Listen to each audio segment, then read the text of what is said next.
యొక్క బీజం ఉండాలి? దేవుని యొక్క బీజం ఉండాలి. ఇక్కడ రాయబడి ఉంటుంది, దేవుని మూలంగా పుట్టిన వానిలో ఆయన బీజము నిలుచును. ఎవరి బీజం ఉంటుంది? కొత్తగా జన్మించటం అంటే మనం ఎవరిని గుర్తెరిగి కొత్తగా జన్మించాము? ఇదివరకు లోకంలో ఉన్నాము, లోకానుసారంగా మనం జీవించాము, లోకంలో ఉన్నవన్నీ మనము కలిగి ఉన్నాం. ఎప్పుడైతే మనము యేసు ప్రభువుని అంగీకరించామో, యేసు ప్రభువు యొద్దకు వస్తూ ఉంటున్నామో, ఆయనే నిజరక్షకుడు, ఆయన ద్వారానే మనం దేవుని యొక్క రాజ్యముకు అర్హులమని, ఆయన ద్వారానే మనం నీతిమంతులుగా తీర్చబడతామని మనం ఆయన్ని గుర్తెరిగి ఆయన యొద్దకు వచ్చిన తర్వాత మనలో ఇంకెవరు ఉంటున్నారు? ఏ బీజం ఉంటుంది? అర్థమవుతుందమ్మా? ఒకసారి రక్షించబడిన తర్వాత, క్రొత్తగా జన్మించిన తర్వాత మనలో ఎవరి బీజంతో మనం జన్మిస్తున్నాము? ఎవరి బీజంతో ఉంటుంది? ఇదివరకు మన యొక్క రక్త పరీక్షలు డిఎన్ఏ టెస్ట్ అని చేస్తే మన ఎవరి యొక్క తాలూకు అనేది డిఎన్ఏ టెస్ట్లో తెలుస్తుంది. ఎందుకంటే మన ప్రవహించే రక్తము మన యొక్క పూర్వీకుల దాంట్లో తెలుస్తుంది. వీళ్ళు పలానా వంశానికి సంబంధించిన వాళ్ళని తెలియజేయచ్చు. మన క్రీస్తు రక్తంలో కడగబడిన తర్వాత మనలో ఎవరి యొక్క బీజం కనపడాలి? ఎవరి బీజం కనపడాలి? మనం రక్షించబడక ముందు మన యొక్క బీజము, మన యొక్క వంశము అంతా కూడా పాత వాళ్ళ పూర్వీకులతో వస్తూ ఉంటుంది. రక్షించబడిన తర్వాత, క్రొత్తగా జన్మించిన తర్వాత, నువ్వు జన్మించకముందు నీ బీజం లోకంలో ఎవరి వంశంలోనే ఉండవచ్చు. రక్షించబడిన తర్వాత, యేసు ప్రభువుని సొంత రక్షకుడిగా అంగీకరించిన తర్వాత, ఆయన శరీరమును రక్తమును మనం తీసుకుంటున్న తర్వాత మన యొక్క బీజము మార్చబడాలా, లేకపోతే పాత బీజమే ఉండాలా?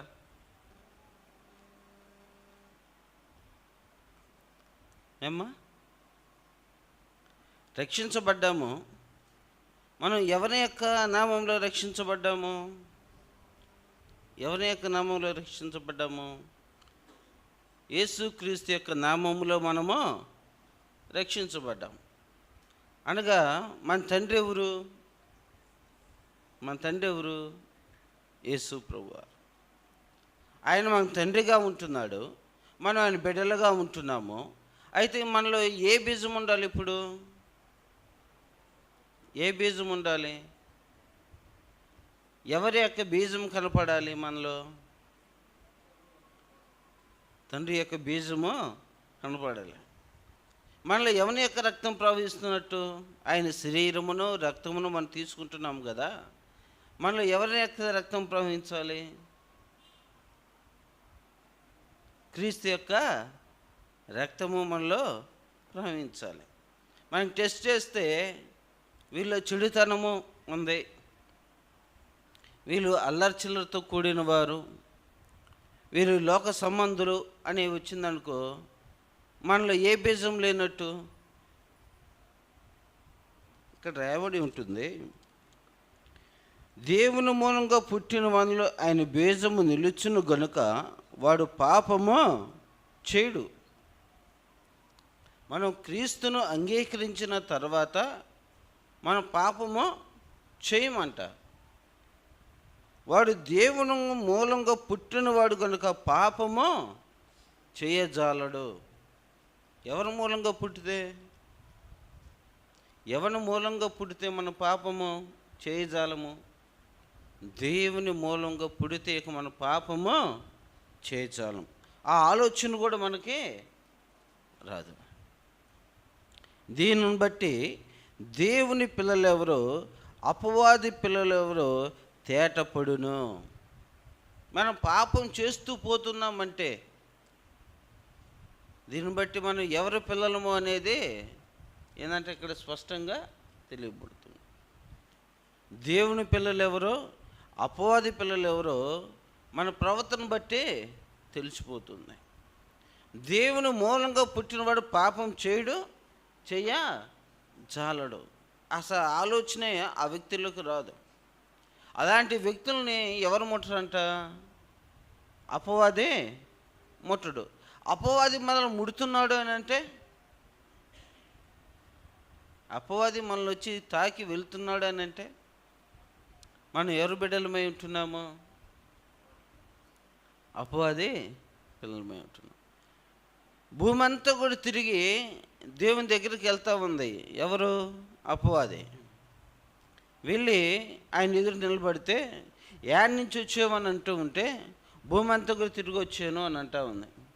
నీవు నా భక్తుడని ఏబు సంగతి ఆలోచించావా అని అంటే, ఏబు చుట్టూ నువ్వేం వేసావు? కంచె వేసి ఉందావు.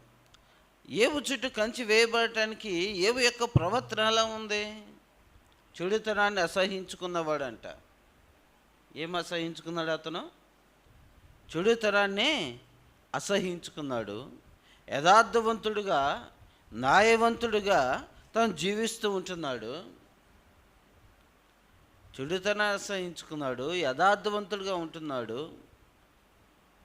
కాబట్టి అతను ఏం చేసుకున్నాడు? తను భద్రం చేసుకున్నాడు. ఏం చేయబడ్డాడు? తను భద్రం చేసుకున్నాడు గనుక అతని ఇంటి చుట్టూ కూడా ఏం వేయబడి ఉంది? కంచి వేయబడి ఉంది. దేవుని పట్ల భయభక్తులు కలిగి ఉన్నాడు గనుక, దేవుడు నన్ను చూస్తున్నాడని మెలకువ కలిగి తను జీవిస్తూ ఉన్నాడు గనుక, దేవునికి అవిధేయమైన ఏ తలంపైనా ఏ ఆలోచన అయినా కూడా నేను చేయకూడదు, ఆయన నన్ను గమనిస్తూ ఉంటున్నాడు, అవిధమైన క్రియలు నా జీవితంలో ఉండకూడదు అని తను నిర్ణయించుకున్నాడు కనుక, దేవుడు తన ఇంటి చుట్టూ ఏం వేశాడు? కంచి వేశాడు. దేవుని యొక్క వాగ్దానం ఏమి చేయబడి ఉంటుంది? నిన్ను ముట్టాలంటే ఆయన యొక్క పర్మిషన్ అవసరం కదా. ఎందుకు?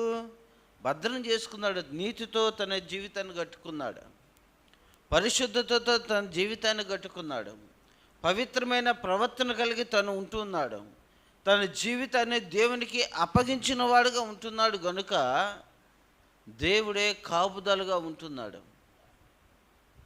అందుకే అపవాది ఏమంటుందంటే, నువ్వు ఏ ఇంటి చుట్టూ కంచి వేసావు, భద్రం చేసుకున్నాడు, ఒకసారి దాన్ని తీ. దుష్టుడు ముట్టలేకపోయాడు. కారణము పాపము తన యొక్క జీవితంలో లేదు. చెడుతనమును అసహించుకున్న వ్యక్తి, లోకానికి వేరే పోయిన వ్యక్తి, తనలో ఎవరి బీజం ఉంటుందయ్యా అంటే దేవుని యొక్క బీజము తనలో ఉంటుంది. మనం ఈ లోకానికి వేరైపోయి క్రీస్తు యొద్దకు మనం వచ్చాం. ఈ లోకానికి మనము వేరైపోయి క్రైస్తవులుగా మనము దేవుని యొద్దకు వచ్చాం. క్రీస్తును అంగీకరించిన వారంగా మనం వచ్చాం. క్రీస్తు మూలంగా మనం పుట్టి ఉన్నాం భూమి మీద. తిరిగి మరలా జన్మించాం. తిరిగి మరలా మనం ఏం చేసామో జన్మించాం. గత జీవితంలో అనేక పొరపాట్లు చేశాను, అనేకమైన అవిధమైన క్రియలు నేను చేశాను, అవిధమైన తలంపులు నేను కలిగి ఉన్నాను.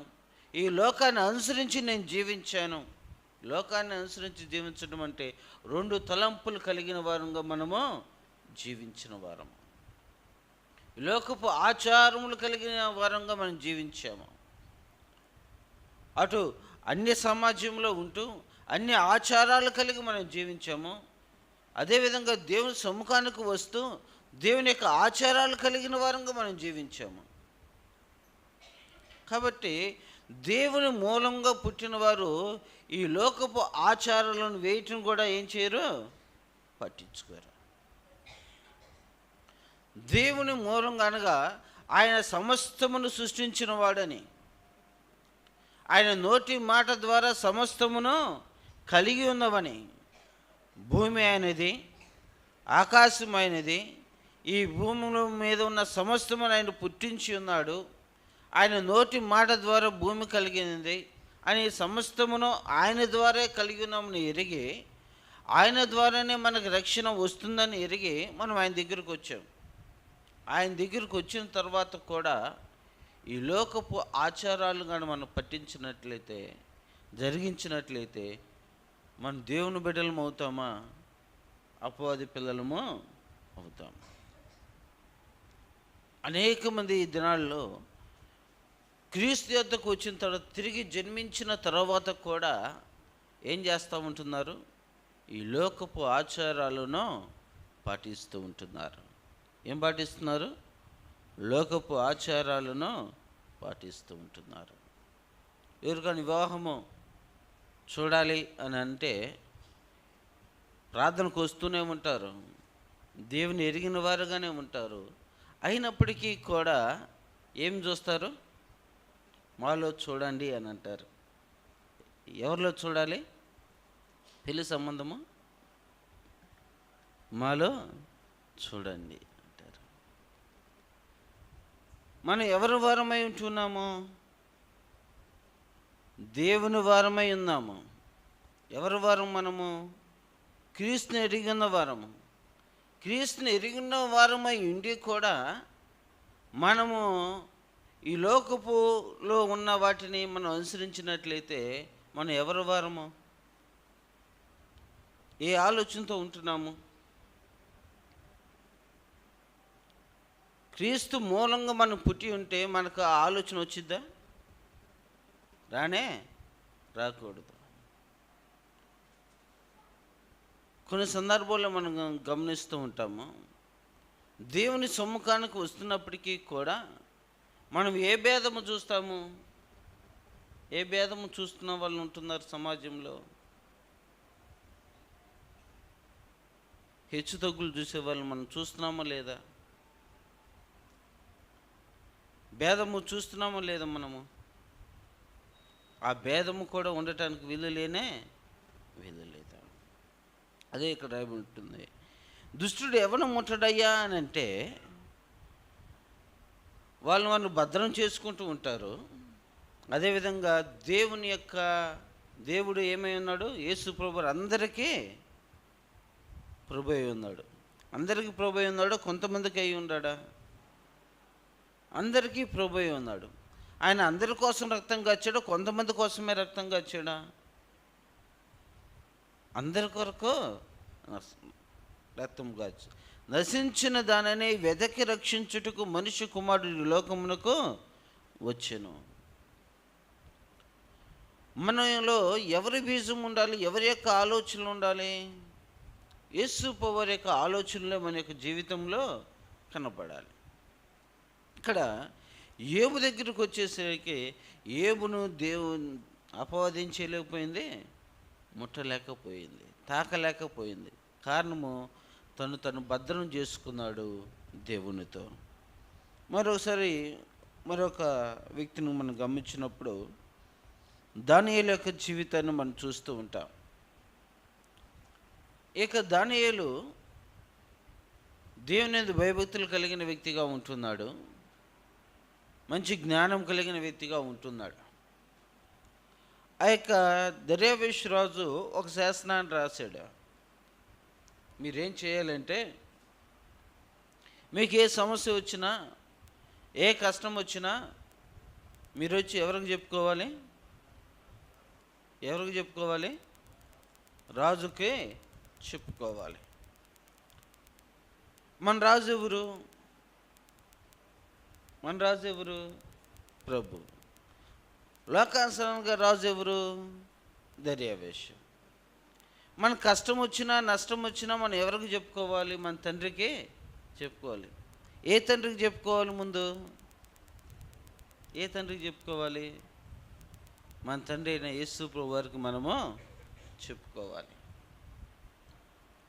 ఇక్కడ ఆ రాజు ఏం చెప్పాడంటే, మీరు ఏ సమస్య వచ్చినా కూడా ఎవరి దగ్గరికి వెళ్ళాల్సిన అవసరం లేదు, నా దగ్గరికి రండి, నేను మీ సమస్యకి ఏం చేస్తాను? పరిష్కారము చూపిస్తాను అని చెప్పాడు.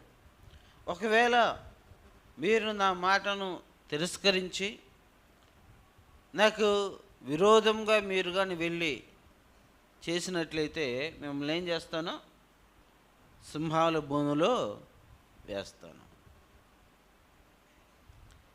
ఈ యొక్క శాసనం గురించి ఎవరికి తెలుసు? దానియేలుకు తెలుసు. తను ఏం చేసేవాడు వ్యక్తిగా ఉంటున్నాడు? దేవునికి ప్రార్థించే వ్యక్తిగా తాను ఉంటున్నాడు. ప్రార్థించడం అనగా దేవునితో మాట్లాడటం. ఎవరితో మాట్లాడుతున్నాడు? తన తండ్రితో మాట్లాడుతున్నాడు. దేవుడు అనగా ఎవరు? మన తండ్రి. ఎప్పుడైతే మన తండ్రితో మనము మాట్లాడే వారంగా మనం ఉంటామో, ఆ తండ్రి ఎవరు? ఆ తండ్రి ఎవరు? మనల్ని రక్షించిన వాడు. మనం రక్షించిన మన తండ్రితో మనం మాట్లాడేవారు వ్యక్తులుగా మనము ఉండాలి. అది ప్రతి సందర్భంలోనూ ఉండాలి. కష్టం వచ్చినా, నష్టం వచ్చినా, ఎలాంటి విపత్కరమైన పరిస్థితులు వచ్చినా కూడా ప్రతి విషయంలో కూడా మనం మన తండ్రితో మాట్లాడే వ్యక్తులుగా మనం ఉండాలి. ఆయన రాజు అయిన వ్యక్తే కావచ్చు. రాజు అనగా తండ్రి స్థానం లాంటి వాడు. రాజు అనగా తండ్రి స్థానంలో ఉండే వ్యక్తి.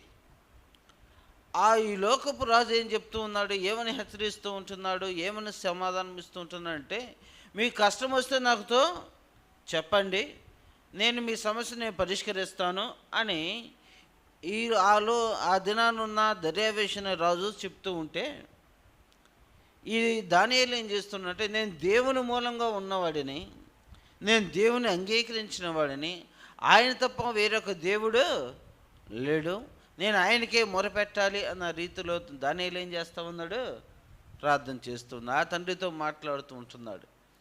ఈ లోకపు తండ్రిని పట్టించుకోలేదు, ఈ లోకపు అధికారిని పట్టించుకోలేదు, తన తండ్రితో మాట్లాడుతూ ఉంటున్నాడు. ఈ యొక్క సైన్యమంతా కూడా వచ్చి ఏం చేస్తూ ఉంది? పట్టుకొని తీసుకుని వెళ్ళిన తర్వాత ఆ సింహాలు దానియేలు ముట్టినయా?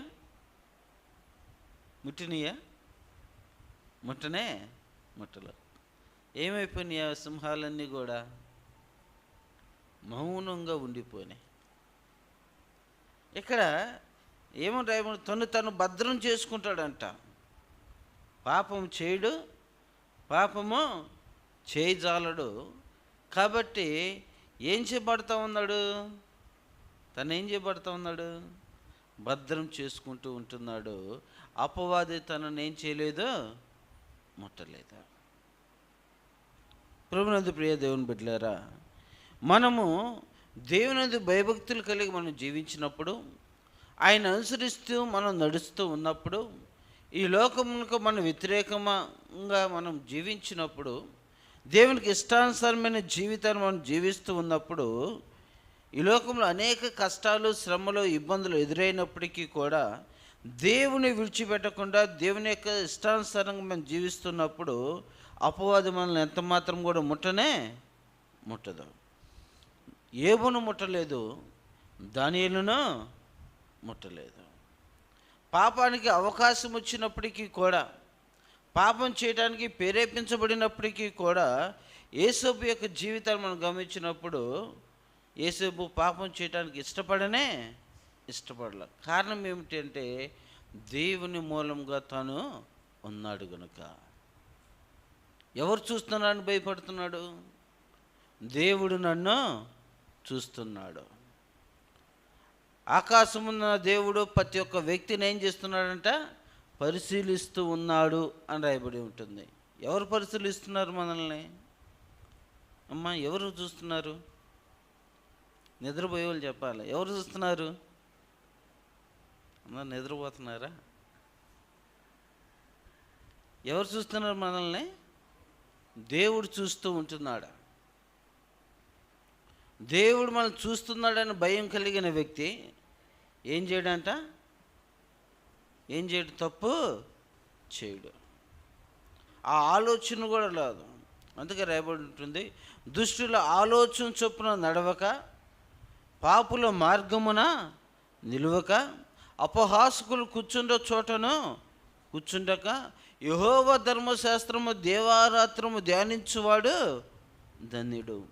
యెహోవా ధర్మశాస్త్రం దేవారాత్రం ధ్యానించడం అంటే దేవుని యొక్క ఆలోచనలతో మనం నడిపించబడేటప్పుడు, దేవునితో ఎల్లప్పుడూ మన తండ్రి అయిన దేవునితో మాట్లాడుతూ ఉన్నప్పుడు, దేవుని యొక్క క్రియలు మన కళ్ళ ఎదుట కనపడుతూ ఉన్నప్పుడు, మనం పాపం చేయడానికి ఇష్టపడము.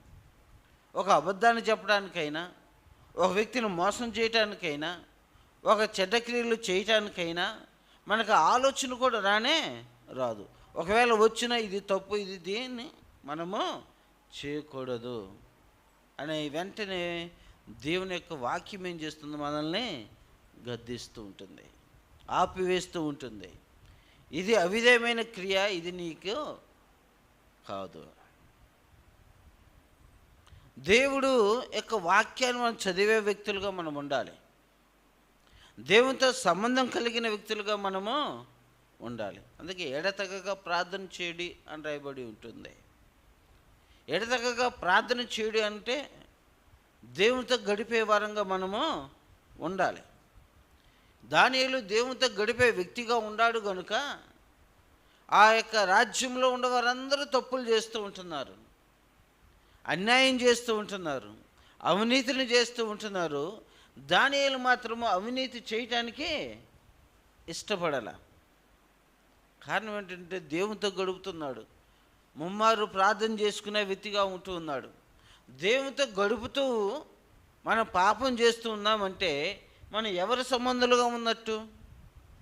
దేవుని సమ్ముఖానికి వస్తూ దేవుని యొక్క శరీరంలోనూ రక్తంలోనూ పాలు పంచుకుంటూ మనం ఉంటూ దేవుని యొక్క ఆరాధన చేస్తూ ఎక్కడ ఇద్దరు ముగ్గురు కూడి ఉంటారో ఆయన ఉంటాడని మనకు తెలిసినప్పటికీ కూడా మన ఆలోచన అంతా కూడా లోకం వైపు, లోక ఆశల వైపు ఉన్నాయి అంటే మనం ఎవరి వైపు ఉన్నట్టు? మనము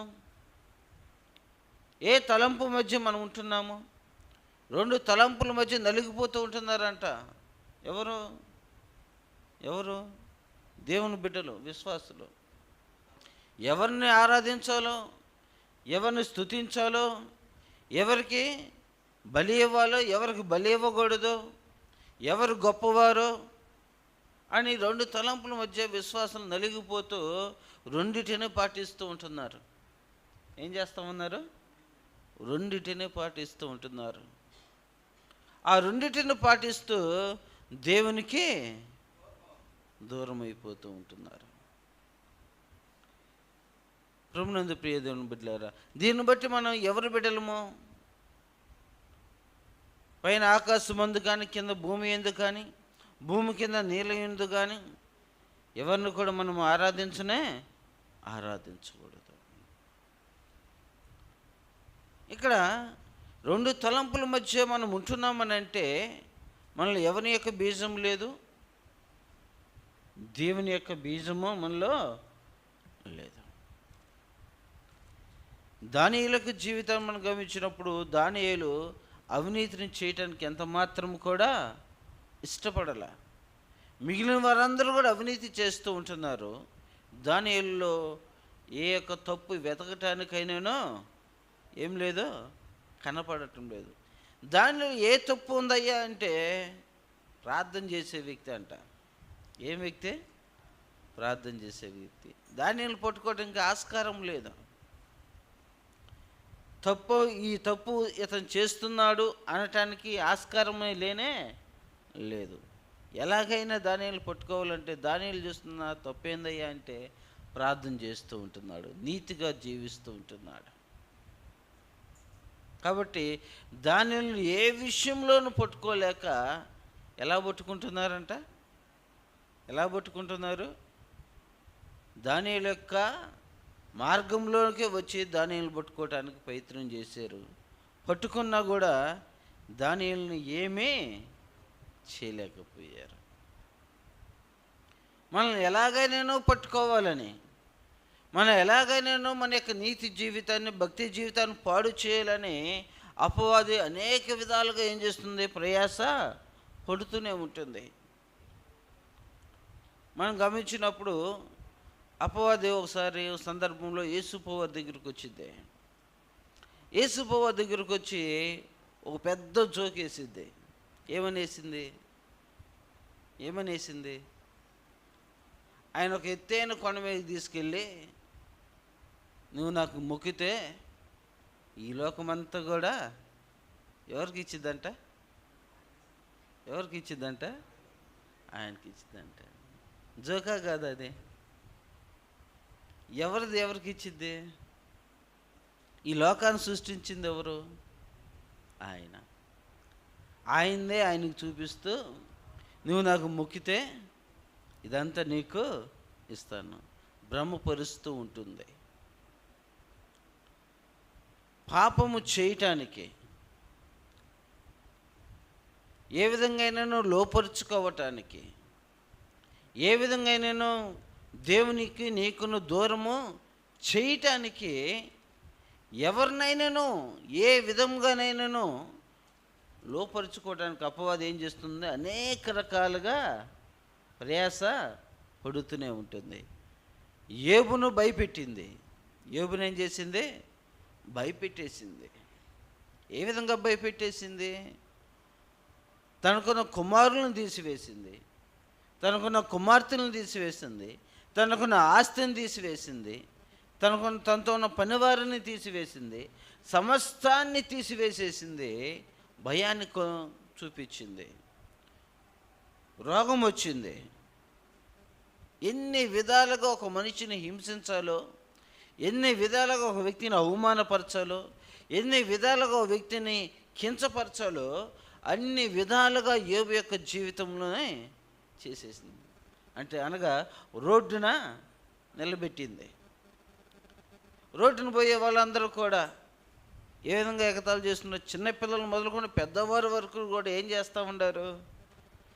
ఏదో తప్పు చేశాడు, ఏదో అన్యాయం చేశాడు, ఇంత కీడు ఎందుకు వచ్చింది ఇతనికి అని ఏం చేస్తూ ఉన్నారు?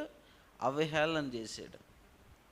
అంటే అపవాది ఎన్ని విధాలుగా నిన్నేం చేస్తుంది? భయపెట్టిద్ది, కీడు చేసిద్ది, రోడ్డున నిలబెట్టిద్ది. అయినప్పటికీ కూడా మనం ఏం చేయబడాలా? ఎలా ఉండాలా? ధైర్యముగా నిలబడాలి. ఎప్పుడైతే ఎన్ని సమస్యలు వచ్చినా, రోడ్డున పడవేసే పరిస్థితులు వచ్చినా, అందరూ ద్వేషించిన, స్నేహితులు ద్వేషిస్తూ ఉంటున్నారు, చిన్నపిల్లలు ద్వేషిస్తూ ఉంటున్నారు, అలాంటి సమస్యలు వచ్చినప్పటికీ కూడా దేవుణ్ణి విడిచిపెడటానికి, దేవుని ఒక మాట అయినను అనటానికి ఇష్టపడాల. అదే కదా, దేవుని మూలంగా మనం ఉన్నాము అని అంటే, నేను దేవుని ఆరాధిస్తున్నాము అని అంటే, నేను నా నిజమైన రక్షకుడు నేను ఆరాధిస్తున్నాను అని అంటే, ఏ చిన్న కష్టం వచ్చితే దేవుడు ఎందుకో మమ్మల్ని చిన్నచూపు చూస్తున్నాడు అనే మాట మనకు వచ్చేస్తుంది. వాళ్ళు చూడు ఏ విధంగా ఉంటున్నారో, మనం చూడు ఏ విధంగా ఉంటున్నామో. మనం ప్రార్థనకు వెళ్తున్నప్పటికీ కూడా మనకెందుకు ఈ కష్టం వచ్చింది, మనకెందుకు ఈ శ్రమ వచ్చింది? వాళ్ళు బాగానే ఉంటున్నారు కదా, వాళ్ళు అప్పుడప్పుడు ప్రార్థనకు వస్తూ ఉంటారు, మనం ఎప్పుడు ప్రార్థనలోనే ఉంటాము, అయినా మనకెందుకు ఈ కష్టం వచ్చిందని దేవుని నిందించేవారు కోకొల్లలు. ఎంత శ్రమ వచ్చినా, ఎంత కష్టం వచ్చినా దేవుణ్ణి మాట మాత్రం కూడా తాను అనటానికి కూడా ఇష్టపడాల. అందుకే అది రాయబడి. ఎప్పుడైతే మనము ఆ విధంగా మనం భద్రం చేసుకుంటామో, దుష్టుడు ఏమీ చేయలేకపోయాడంట. ఏమీ కష్టం పెట్టినా మారల ఆ వ్యక్తి, శ్రమలు పెట్టినా ఆ వ్యక్తి మారలేదు. దేవునితోనే ఉన్నాడు. తన ఆత్మీయ జీవితాన్ని కాపాడుకున్నాడు, తన భక్తి జీవితాన్ని కాపాడుకున్నాడు.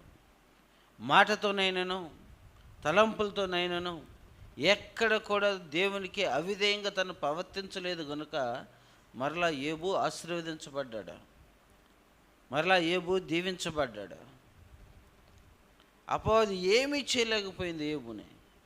తన స్నేహితులు వచ్చి మాట్లాడుతున్నా ఎక్కడ కూడా దేవునికి అవిధేయంగా తాను ప్రవర్తించాల, దేవునికి విరోధంగా మాట్లాడటానికి ఇష్టపడాల.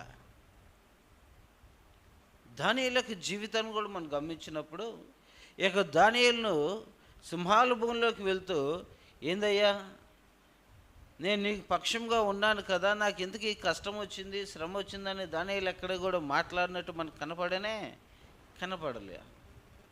మౌనంగానే వెళ్ళిపోయాడు. దానియేలును ఎవరికో దుష్టుడు ఏం చేయలేకపోయాడు, ముట్టలేకపోయాడు. ఈ లోకంలో అనేక మంది నిన్ను అనేక విధాలుగా ప్రలోభ పెట్టినప్పటికీ కూడా ఇది నా దేవునికి అవిధేయమైనది, ఇది నాకు కాదు అనుకున్నప్పుడు దాని జోలికి మనం వెళ్ళకూడదు. చేయటానికి ఇష్టపడము. మొట్టమొదట చేయటానికే ఇష్టపడము. అందుకే రాయబడి ఉంటుంది, మనలో ఆయన బీజము నిలుచును గనుక వాడు పాపము చేయడు, వాడు దేవుని మూలంగా పుట్టినవాడు గనుక పాపము చేయ చాలడు. ఆ ఆలోచన మనకి జీవితంలోకి రాదు. యేసు యొక్క జీవితాన్ని కూడా మనం ఒకసారి ఆలోచన చేసినప్పుడు పాపం చేయటానికి యేసేపును అనేక విధాలుగా ఏం చేస్తూ ఉంటుంది, ప్రోత్సహిస్తూ ఉంటుంది. కానీ పాపం చేయటానికి తను ఏం ఇష్టపడాల, పారిపోతూ ఉంటున్నాడు. ఏం చేస్తూ ఉంటున్నాడు? పారిపోతూ ఉంటుంది. దేవుని ఒక వాక్యం చూస్తుంది, పారిపోవుడి మీ ప్రాణములను దక్కించుకోండి. ఎక్కడి నుంచి పారిపోవాలి? పాపం నుంచి పారిపోవాలి. మనం పాపం నుంచి పారిపోవాలి అని అంటే దేవునితో మంచి సంబంధం కలిగిన వ్యక్తులుగా మనము ఉండాలి. దేవునికి వాక్యము నిరంతరము చదివే వ్యక్తులుగా మనము ఉండాలి. మన సహవాసం ఎవరితో ఉంటుందో మనము తెలుసుకోవాలి. మన సహవాసం లోకంతో ఉంటుందా, లేకపోతే రెండు తలంపుల మధ్య కలిగిన వారితో మన సహవాసం ఉంటుందా? రెండు తలంపుల మధ్య కలిగిన వారితో మన సహవాసం ఉన్నట్లయితే మనం ఏం చేయమంటారంటే, ఏం కాదులే అని ఏం చేస్తారు? ప్రోత్సహిస్తారు. ఏం చేస్తారు? ప్రోత్సహిస్తారు. అదే దేవునితో నడిచేవారు ఏం చేస్తారంటే, పాపము చెయ్యొద్దని చెప్తారు. లోకంతో ఉండవారు, లోక ఆశలతో ఉండవారు, వారి వైపుగానే మనం చూచామంటే మనం ఏం చేయబడతాము? పడిపోవుటకు కారణమవుతుంది. మన గురి ఏ గురి కలిగి మనం పోవాలంట? ఏ గురి కలిగి మనం వెళ్ళాలి? మనకి ఏ గురి ఉండాలి అమ్మ? ఏ గురి కలిగి మనం ఉండాలి? మనకంటూ ఒక గురి ఉందా లేదా? మన గురి ఏది?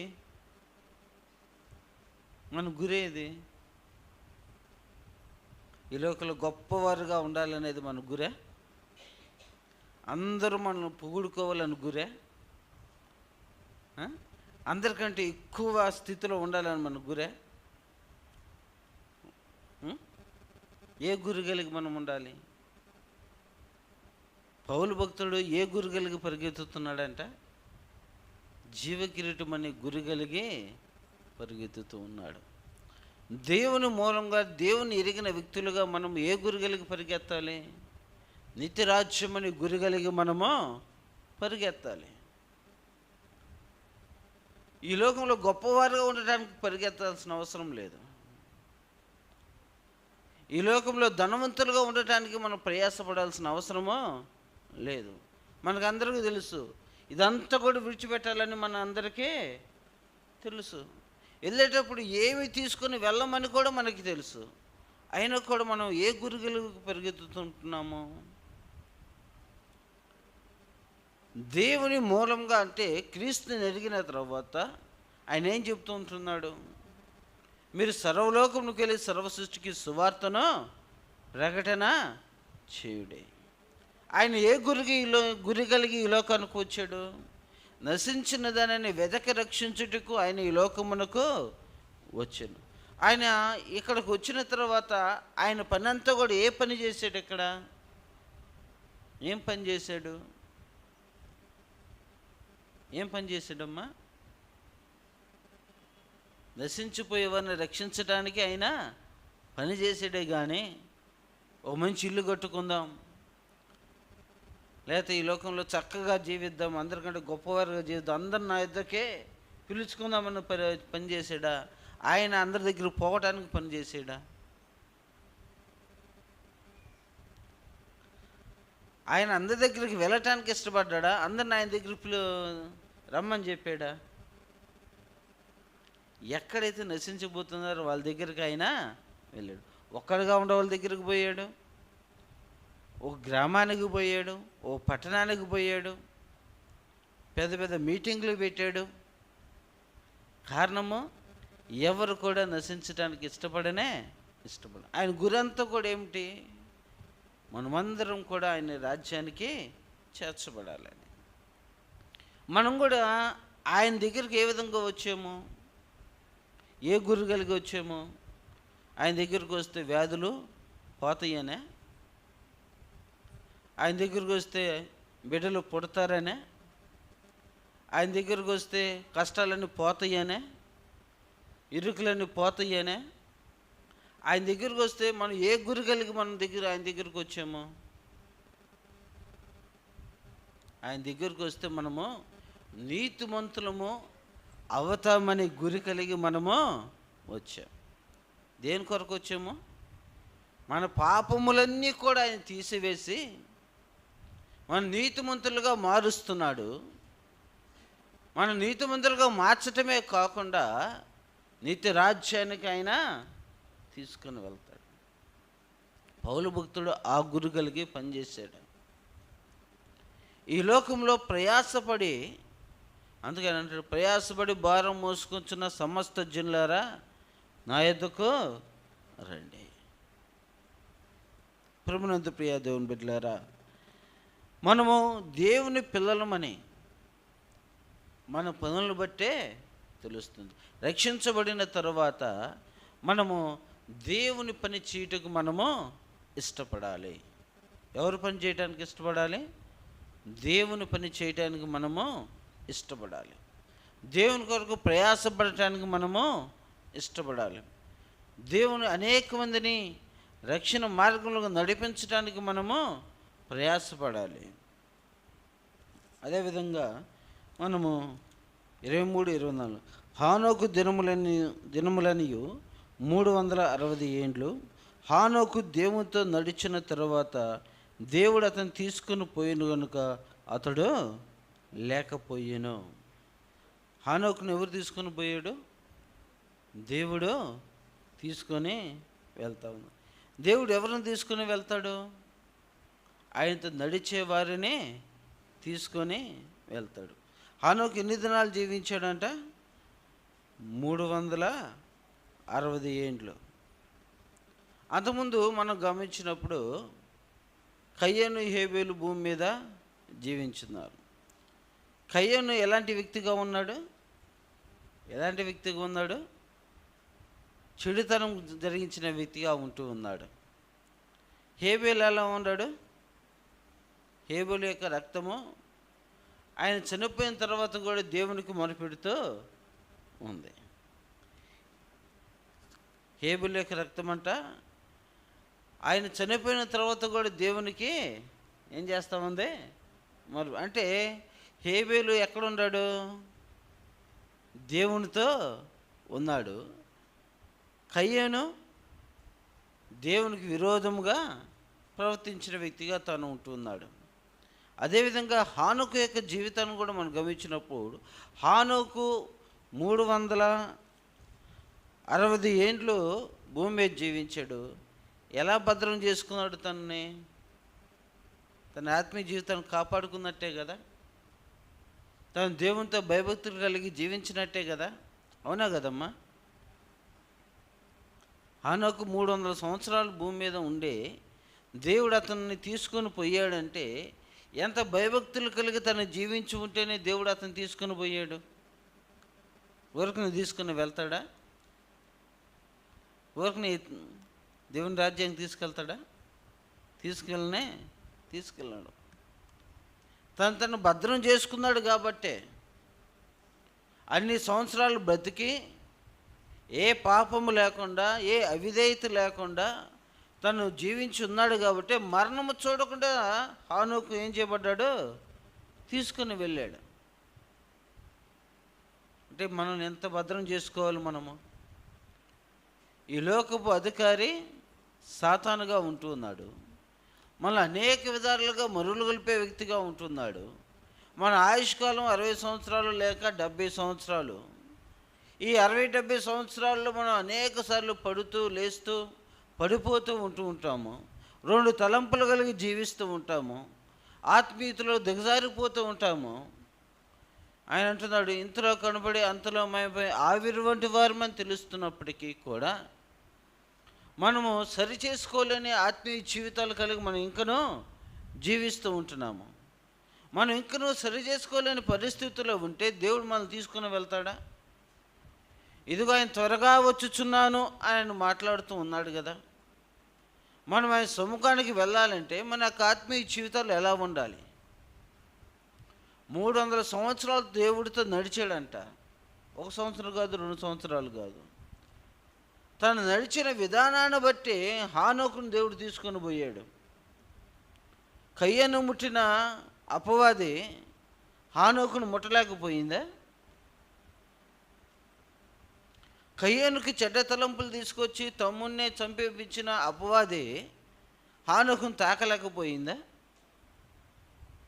సరే ఆలోచన చేయండి. హానోకును ఎందుకు తాకలేకపోయింది? కయ్యను ఎందుకు తాకింది? కయ్యను ఏకంగా నరహత్య చేసేసాడు కదా తమ్ముని మీద పడి. కయ్యను తాకింది, కయ్యను ముట్టింది, హేబెలు చంపివేశాడు, హత్య చేసేసాడు, దేశ దిమ్మరైపోయాడు. కయ్యను తర్వాత వచ్చిన ఇక హానోకు వీళ్ళందరూ కూడా ఎలా ఉండారు? దేవునితో నడిచిన వ్యక్తులుగా ఉన్నాడు. హానోకును ముట్టలేకపోయింది. హానోకు పాపం చేయలేదు. ఏం చేయలేదు? పాపము చేయలేదు. పాపం చేయటానికి ఇష్టపడలా. దేవుని మూలము తనలో ఉంది, దేవుని భయము తనలో ఉంది, దేవునికి సాక్షిగా తను ఉంటున్నాడు.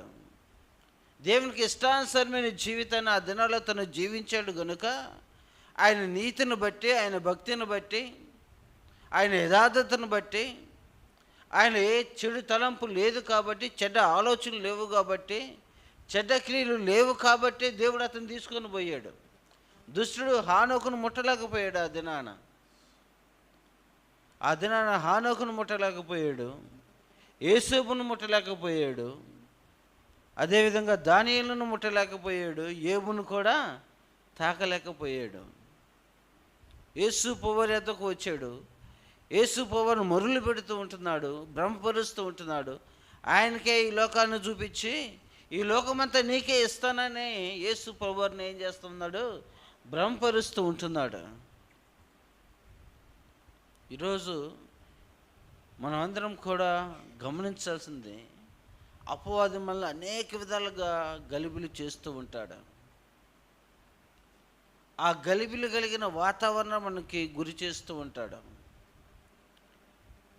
ఈ లోకంలో గొప్పవారుగా నువ్వు ఉండాలి, ఈ లోకాన్ని సంపాదించుకోవాలి, ఇంకా నువ్వు సంపాదించుకోకపోతే ఎట్లా, ఇంకా నువ్వు గొప్పవాడిగా ఉండకపోతే ఎట్లా అని మనల్ని ఏం చేస్తూ ఉంటాడంటే గలిబిలి చేసేసి నిన్ను ఎవరికి దూరం చేస్తాడు?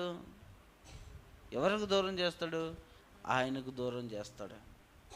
సహజంగా మనుషుల యొక్క నైజం ఎలా ఉంటుందంటే, హ్యూమన్ యొక్క నైజం ఎలా ఉంటుందంటే,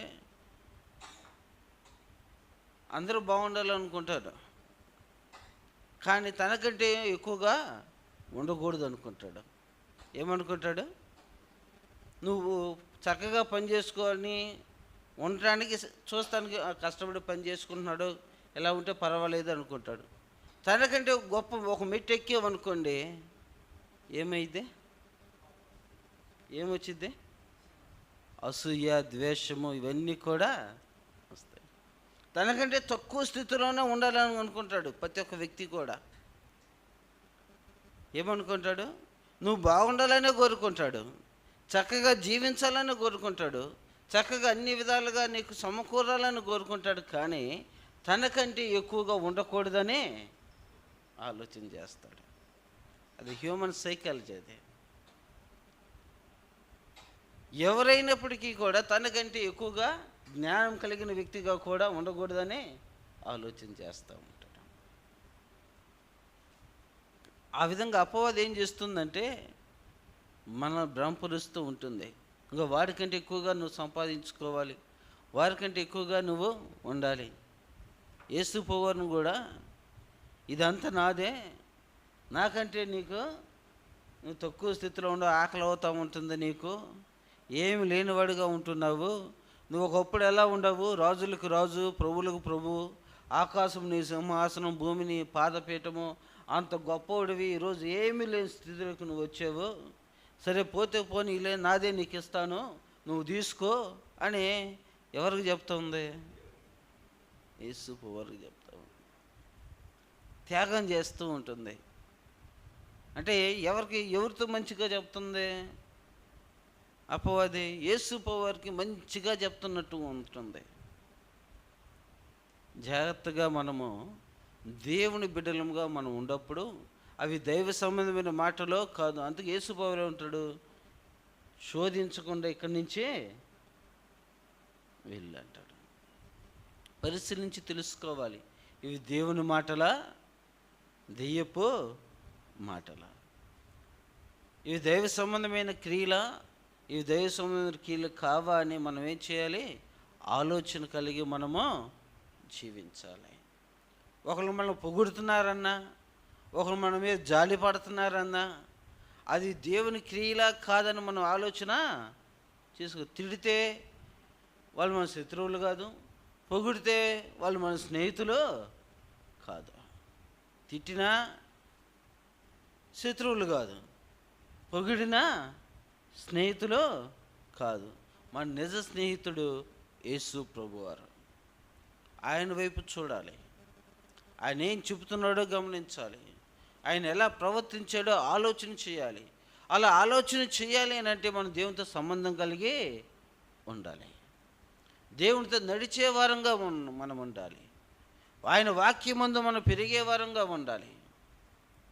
ఆయన ఎందుకు పుట్టి ఉన్నాం కనుక ఆయన యొక్క క్రియలు మనము ఎల్లప్పుడూ మన కళ్ళెదుటే కనిపెట్టుకునే వారంగా మనం ఉండాలి.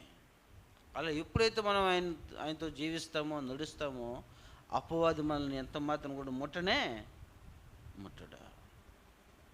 మరొకసారి ఆ వాక్యాన్ని చదివి నేను ముగిస్తాను. మరొక వచనాన్ని చూద్దాము. యోహాను రాసిన మొదటి పత్రిక 3వ అధ్యాయము 4వ వచనము. పాపం చేయ ప్రతివాడును ఆజ్ఞను అతిక్రమించును, ఆజ్ఞ అతిక్రమమే పాపము, పాపములు తీసివేటికే ఆయన ప్రత్యక్షమైనని మీకు తెలియను. ఆయనందు ఏ పాపముయో లేదు, ఆయనందు నిలిచి ఉన్నాడు ఎవడును పాపము చేయడు, పాపము చేయవాడెవడును ఆయన చూడను లేదు, ఎరుగను లేదు. ఏంటంట? ఆయనలో ఏ పాపము లేదు, ఆయన నిలిచి ఉన్నాడు ఎవడునను పాపము చేయడు, పాపము చేయవాడెవడును ఆయనను చూడను లేదు, ఎరుగను లేదు. దీన్ని బట్టి తెలుస్తుంది మనం దేవుని బిడ్డలమో కాదు. నేను దేవుని బిడ్డలని చెప్తూ దేవునికి అవిధమైన క్రియలు మనం చేసామంటే మనం ఆయన ఏం చేయలేదో గ్రహించలేదంటే, ఆయన చూడనట్టే, ఆయన బీజం మనలో లేనట్టే. ఆయన మనల్ని ఎరిగి ఉందామని, నేను ఆయన దర్శనాన్ని చూస్తున్నాను, నేను ఆయన కళలు చూస్తున్నాను, పరిశుద్ధాత్మ నా మీదకి వచ్చిద్ది అని మనం మాట్లాడుతూ మరలా ఈ లోకంలో ఉన్న వాటి వైపుగా మనం చూసామంటే మనం అన్నీ కూడా ఏం చేస్తున్నట్టు, అదంతా కూడా భ్రమపరచబడుతున్నట్టు లెక్క. పాపం చేయవాడు ఎవడును కూడా ఆయన చూడను లేదంట, ఎరుగును లేదు. వాడు ఎలా ఉంటాడు? తను భద్రం చేసుకుంటాడు, పాపము తను జోలికి రాకుండా వైఫై లాగా యేసు ప్రభువుని చుట్టూ పెట్టుకుంటాడు. దుష్టుడు రాడు, ముట్టడు. కాబట్టి ప్రభునందు ప్రియ దేవుని బిడ్డలారా, ఇది నా దేవుడు మాట్లాడుతూ మనం ఎవరి బీజం కలిగి మనము ఉన్నాము. దేవుని యొక్క బీజం కలిగి మనం ఉంటున్నామా? మనం క్రొత్తగా జన్మించి ఉన్నవారము, అనగా యేసు ప్రభువుని ఎరిగి ఉన్నవారము, ఆయన రక్తంలో పాలు పంచుకుంటున్న వారము, ఆయన శరీరాన్ని తీసుకుంటున్న వారము. మన మూలము ఏముంది? మనలో అసూయ, ద్వేషము, కలహము, మత్సరము ఇవన్నీ కూడా మనలో ఉన్నాయనంటే మనం ఆయన పూర్తిగా ఆయన్నే చూడలేదు, మనం ఆయన ఎరగలేదు. నువ్వు కొత్తగా జన్మించావనంటే వీటన్నిటిని నువ్వు విడిచిపెట్టే కదా నువ్వు జన్మించింది. ఇక నేను క్రీస్తు వాడను. ఎవరి వారం మనము? క్రీస్తు వారము. ఈ లోకపు వారము కాదు మనము, మన దేవుని వారము, దేవుని బిడలము. దేవుని బిడలమని చెప్పుకుంటూ మరొక మాట అక్కడ రాయబడి ఉంటుంది. అదే యోహాను రాసిన పత్రిక 1వ అధ్యాయము 10వ వచనం కాంచి చూద్దాము, 9 కాంచి చదువుదాము. మన పాపములు మనం ఒప్పుకుని ఎడల ఆయన నమ్మదగిన వాడును నీతిమంతుడును గనుక ఆయన మన పాపములు క్షమించి సమస్త దుర్నీతి నుండి మనల్ని పవిత్రులుగా చేయును. మనము పాపము చేయలేదని చెప్పుకొని ఎడల ఆయనను అబద్ధికునిగా చేయవారు మగుదుము, మరియు ఆయన వాక్యము మనలో ఉండదు. ఎవరిని అబద్ధికులుగా చేసినట్టు? ఎవరిని అబద్ధికులుగా చేసినట్టు? ఆయన అబద్ధికులుగా చేసినట్టు. మనము మన పాపములు ఒప్పుకొని ఆయన సొంత రక్షకుడుగా అంగీకరించిన తరువాత ఇక నేను పాపం చేయలేదు అని అంటే ఆ మాటలు కూడా మన దగ్గరికి వచ్చినాయి అంటే మనం ఎవరిని అబద్ధికులుగా చేస్తున్నట్టు? దేవుణ్ణి అబద్ధికునిగా చేస్తున్నట్టు. మనం ఒప్పుకొని విడిచిపెడితే ఆయన ఏం చేస్తున్నాడంట? సమస్త దుర్నీతి నుంచి నిన్నేం చేస్తున్నాడు? ఆయన విడుదల కలుగు చేశాడు. సమస్తమైన ద్వేషములన్నిటిని ఆయన క్షమించి నిన్ను పవిత్రునిగా చేశాడు. ఆయన వల్ల మార్చాడు, నిన్ను పరిశుద్ధునిగా మార్చాడు, నీతిమంతుడిగా మార్చాడు, నిందారహితుడిగా మార్చాడు. ఆయన ఎలాంటి స్వభావం కలిగిన వాడో అలాంటి స్వభావాన్ని నీకు నూతన జన్మలో క్షమించి ఆయన నీకు ఇచ్చాడు. ఆయన నీకు ఆ జన్మ ఇచ్చిన తరువాత, ఆయన నిన్ను చేర్చుకున్న తరువాత మరలా నువ్వు పాపం జోలికి వెళ్ళావని అంటే నువ్వు దేవుణ్ణి, నిన్ను పరిశుద్ధపరిచిన దేవుని నువ్వేం చేస్తున్నట్టు? అపహాస్యము, అవహేళన, అవమానము ఆయనకి మరలా మనము కలుగు చేస్తున్నట్టు. ఆయన వాక్యము నీలో లేదు. ఏం లేదంట? ఆయన వాక్యము అనగా ఆయన నీలో లేడు. ఆజ్ఞ అతిక్రమమే పాపం, పాపం వల్ల వచ్చే జీతము మరణము. ఆజ్ఞ అనగా ఆయన వాక్యం అనగా వాక్యమై ఉన్నది. ఆది ఎందు వాక్యం ఉండెను, వాక్యము ఏమై ఉన్నాడు? దేవుడే ఉన్నాడు. ఆయన నీలో లేనట్టే. ఆయన మనలో ఉంటే అనగా మనం దేవారాత్రం ఆయన ధ్యానించే వారంగా మనం ఉన్నట్లయితే, ఆయన వాక్యాన్ని జ్ఞాపకం చేసుకునే వారంగా మనం ఉన్నట్లయితే, మనం ఆయనతో మాట్లాడే వ్యక్తులుగా మనం ఉన్నట్లయితే ఆ పాపమే మన జోలికి రాదు. ఆ పాపపు ఆలోచన మన దగ్గరికి రావు. ఇష్టపడము, అసహించుకుంటాం. ఏం చేస్తాం మనము? అసహించుకుంటాం.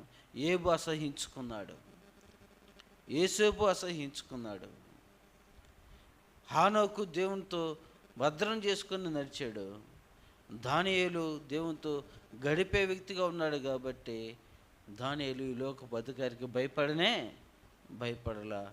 అధికారులు కూడా ఏమి చేయలేక ఎవరైతే నిందలు వేసారో వారే మరలా సింహ బోనులో ఆహారమై పోయారు. కారణం ఏమిటంటే దేవుడు వారికి తోడుగా ఉన్నాడు.